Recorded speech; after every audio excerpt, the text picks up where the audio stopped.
દિલ્હી સુધી ભાજપની સરકાર છતાં પણ ગારિયાધારમાં ભાજપ દ્વારા સમસ્યાઓ અંગે આવેદનપત્ર આપવામાં આવ્યું હતું। ગારિયાધાર ભારતીય જનતા પાર્ટી દ્વારા શહેરમાં સફાઈ, પાણી, ગટર અને રસ્તાના ખાડાઓની સમસ્યા બાબતે મામલતદાર કચેરી ખાતે આવેદનપત્ર પાઠવ્યું હતું। સફાઈ, પાણી, ગટર, રસ્તાના ખાડા, અધૂરા કામો સહિતના અનેક પ્રશ્નો છે। આ આવેદનપત્રમાં પીવાનું પાણી 10 દિવસે વિતરણ કરાય છે। છાશવારે જાહેર માર્ગો પર ગટરો ઉભરાય છે।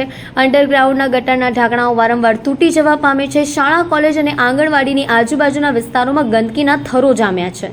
ગારિયાધાર શહેર ભારતીય જનતા પાર્ટી દ્વારા મામલતદાર કચેરી ખાતે આવેદનપત્ર પાઠવ્યું હતું। નોંધનીય છે કે ગારિયાધાર નગરપાલિકા કચેરીનો વહીવટ એટલી હદે કથળ્યો છે કે દિલ્હી સુધી ભાજપની સરકાર હોય અને ગારિયાધાર ભાજપ દ્વારા વિવિધ પ્રશ્ને આવેદનપત્રો પાઠવવા પડે છે। ગારિયાધાર નગરપાલિકાના ચીફ ઓફિસર ગુજરાતના 10 ચીફ ઓફિસરમાંના એક છે, જેમની કામગીરી ઉપર પ્રશ્નો ઊભા થાય તે નોંધનીય બાબત છે। ગોપાલ ગોંડલિયા સાથે જેઠુરભાઈ આહિરનો રિપોર્ટ, ગારિયાધાર। નમસ્તે, વંદે માતરમ। હું ડૉક્ટર પ્રફુલ્લ કાતરોડિયા, પૂર્વ ગારિયાધાર નગરપાલિકા પ્રમુખ। આજે અમે તારીખ 22/8/2024ના રોજ ભારતીય જનતા પાર્ટી દ્વારા અને સૌ કાર્યકર્તાઓ દ્વારા મામલતદાર ઓફિસમાં મામલતદાર સાહેબને આવેદનપત્ર આપવામાં આવ્યું।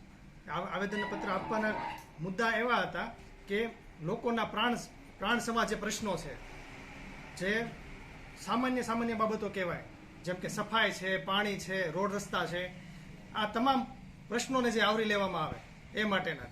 તો પાણીમાં એવું છે, ગારિયાધારમાં અમે જ્યારે નગરપાલિકા ચલાવતા હતા તો અમે દર ત્રીજા દિવસે એક કાતરા પાણી અમે આપતા। અત્યારે 15 દિવસ જેવી લાંબો સમયગાળો વીતી જાય છે અને લોકો પાસે સ્ટોરેજ પણ નથી અને પાણીની બહુ વિકટ પ્રશ્ન જે કહેવાય ને એ સર્જાનો છે।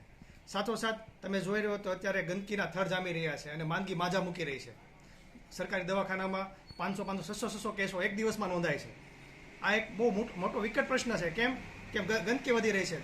જે મેટાડોર જે અહીંના છે, નાના જે છોટા હાથી છે, જે કચરો લેવા જવાના વાહનો છે, એ રેગ્યુલર લેવા અમે હતા તો અમે 7 વાહનો અમારી પાસે હતા અને બીજા ટ્રેક્ટરો હતા।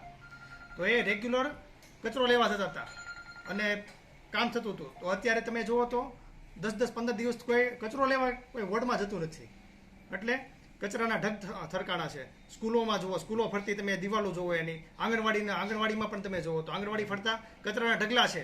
આ લોકો જે નાના બાળકો ભણી રહ્યા છે ત્યાં પણ આવી સમસ્યાઓ છે, તો આપણું ભવિષ્ય શું?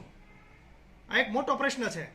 અને અતિવૃષ્ટિની ગ્રાન્ટ તરીકે સરકાર આપણને 50 થી 60 લાખ રૂપિયા, ઘણી પાસે 70 લાખ રૂપિયા, 80 લાખ રૂપિયા સુધી ગ્રાન્ટ આપતી હોય છે, જે રોડ રસ્તા રિપેરિંગ કરવા માટેની હોય છે। આવડી મોટી ગ્રાન્ટ જો સરકાર ફાળવતી હોય તો પણ અત્યારે તમે હાલમાં જુઓ કે રસ્તામાં કેવડા મોટા ખાડા પડ્યા છે, કોઈને આ દેખાતું જ નથી। શું ખાલી ભારતીય જનતા પાર્ટી જ્યારે શાસન કરતી ત્યારે એ લોકોને પ્રશ્ન કરવાના મગજમાં આવતું હતું, અત્યારે કેમ કોઈને દેખાતું નથી? એમ આવા નાના કયો કે મોટા કયો આ પ્રશ્નો જે છે એનું નિરાકરણ થવું જોઈએ। એના માટે સૌ કોઈ ભારતીય જનતા પાર્ટીના હોદ્દેદારો, દરેક સભ્યો અને કાર્યકર્તા મિત્રોએ સાથે મળીને અમે આજે આવેદનપત્ર આપ્યું છે।